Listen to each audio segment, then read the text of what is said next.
to you and bring us up to date with what's going on in Syria, because it looks like a new, well, how do we describe it? A new campaign kicking off. No.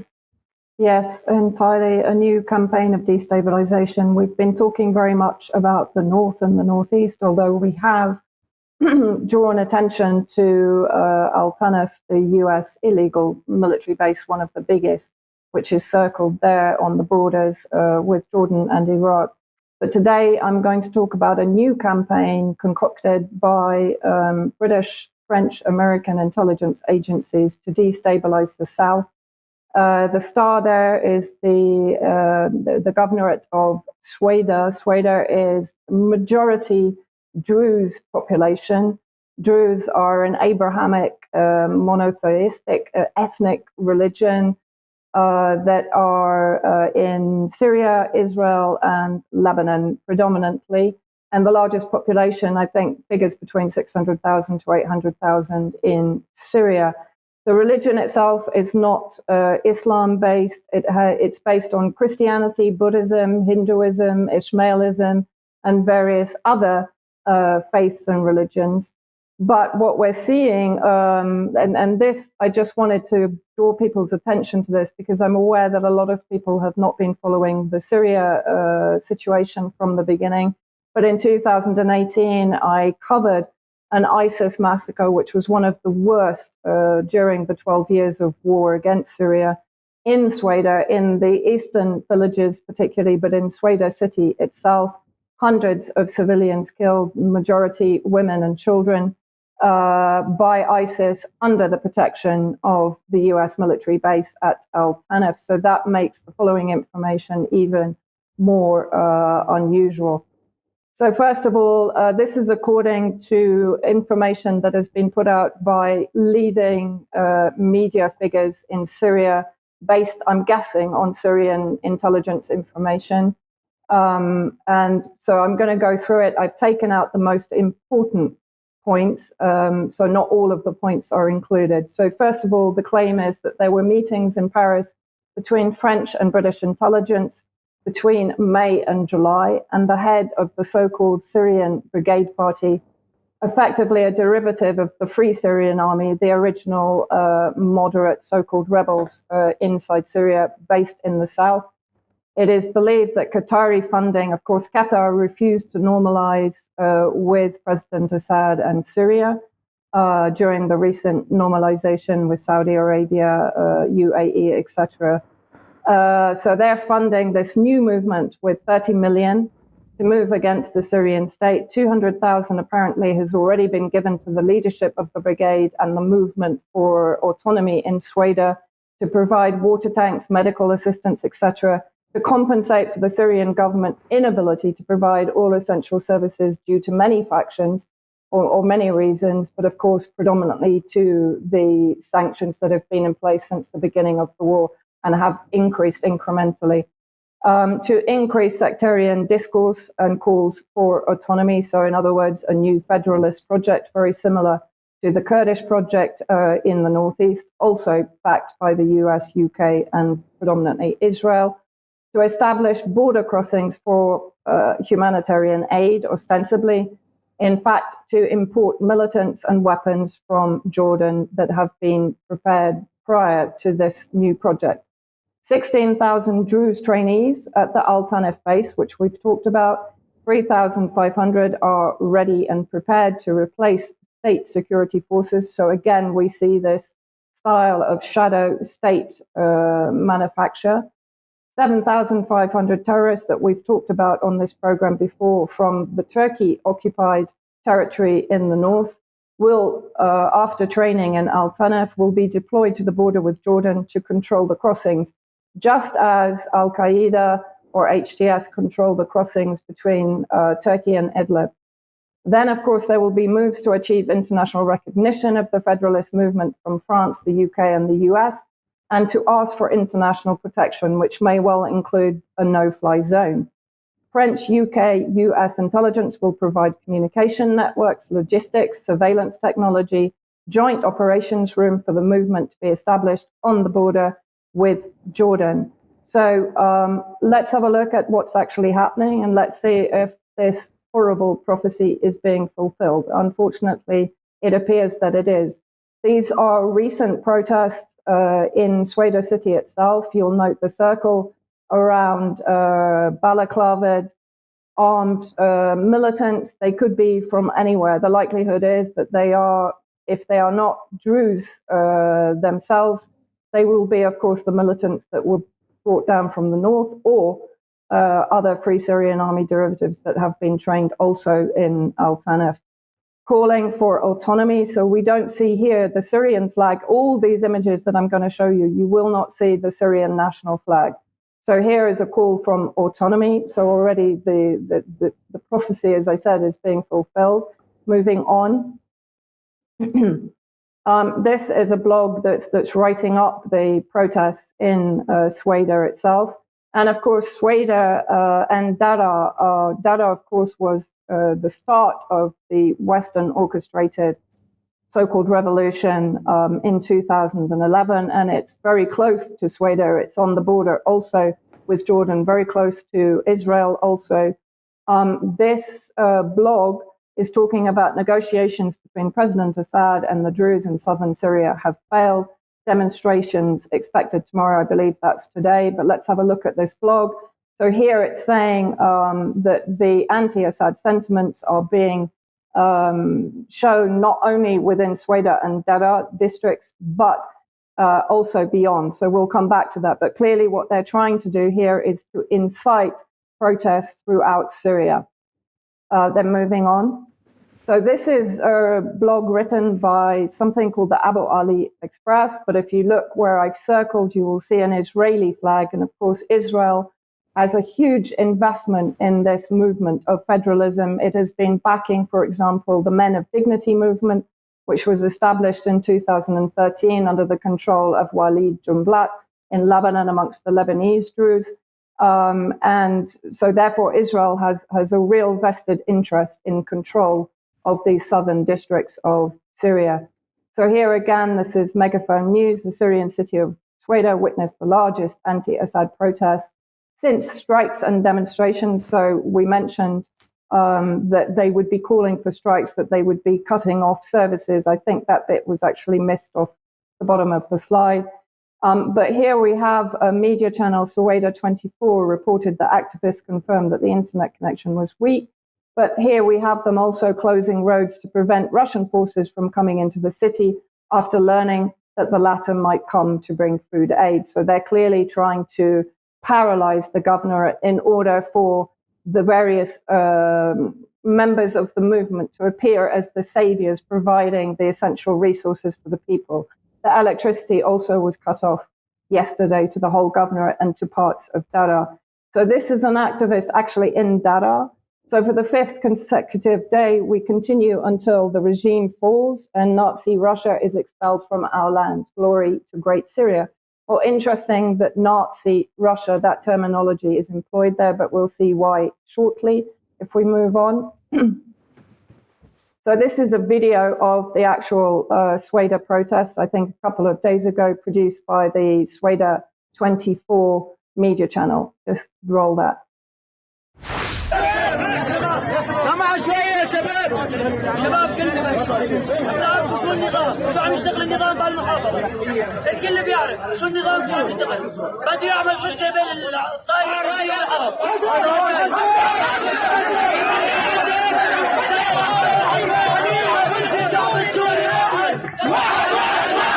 الشعب السوري واحد. الشعب السوري واحد. الشعب السوري واحد. الشعب السوري واحد. Just a quick comment on that. What he's actually saying is that we are one people, Syrians are one people, and yet I will repeat, there are no women in these protests. There are no Syrian Arab Republic flags. There are only the Druze flags and Free Syrian Army flags, so the former French colonialist flag. So former terrorists are actually mingling with these Sweida protesters. And also interesting, all of the videos are zoomed in, which is exactly what they did in 2011. we now have some zoomed out video footage which shows that the protests are relatively small. So exactly the same kind of theatrics that we saw back in 2011.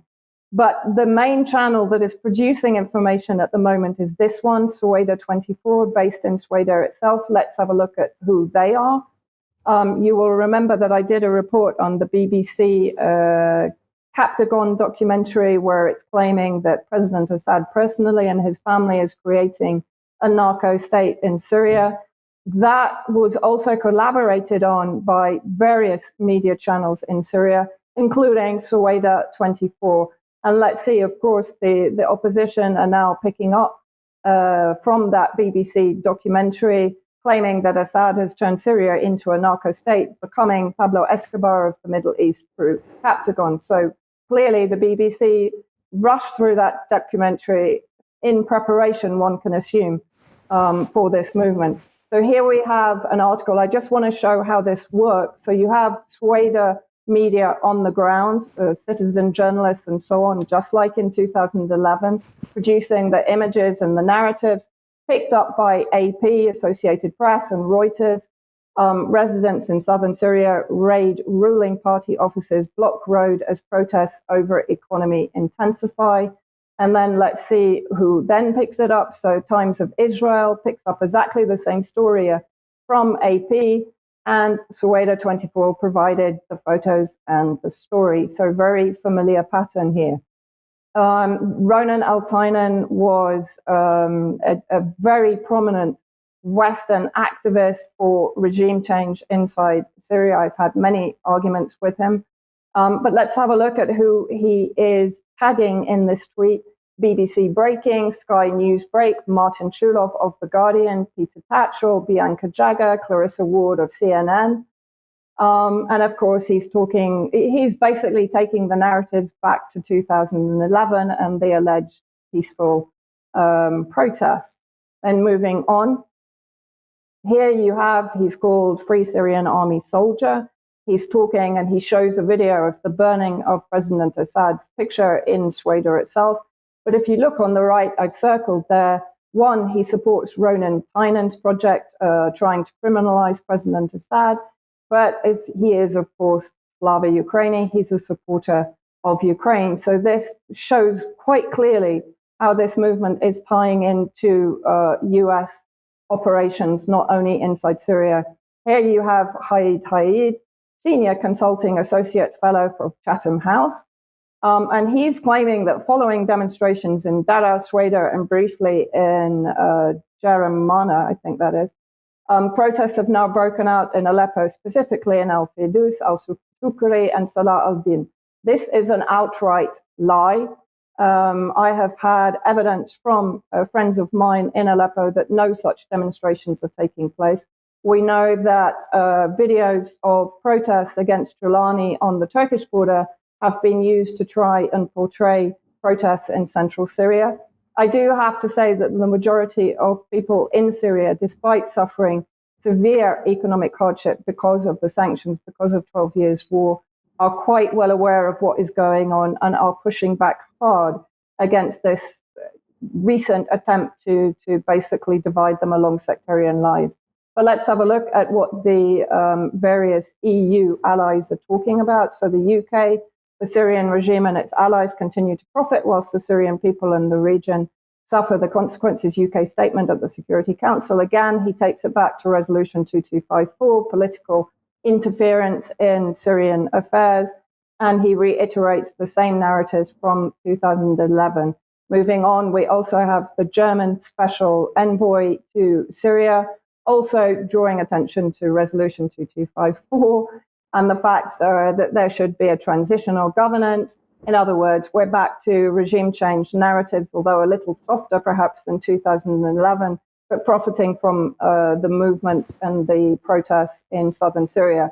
Also, at the time that the alleged intelligence meetings were going on in Paris, there was an inaugural meeting of an organization called Madaniya, which brings, again, all of the opposition figures under one umbrella, including Raed Salah, who's on the director's board. Next slide, Mike.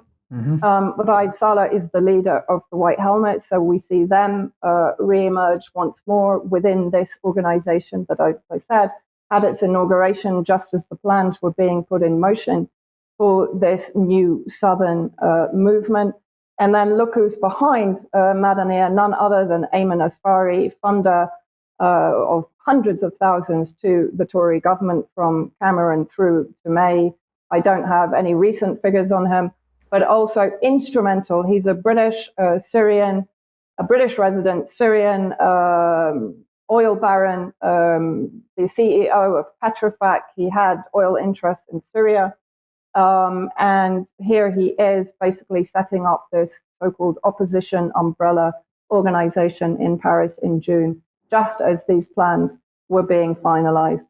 So Syria, while I just wanted to say, Biden is losing the war in Ukraine. Syria now has, a friend of mine pointed out, about 14 months of Biden trying to gain what he perceives as an easy victory in Syria while he's losing in Ukraine. So Syria now is facing basically US aggression in the northeast to close all borders with Iraq and Iran, and now this new incubated movement in the south, which benefits, of course, Israel, the US, the UK, and the EU.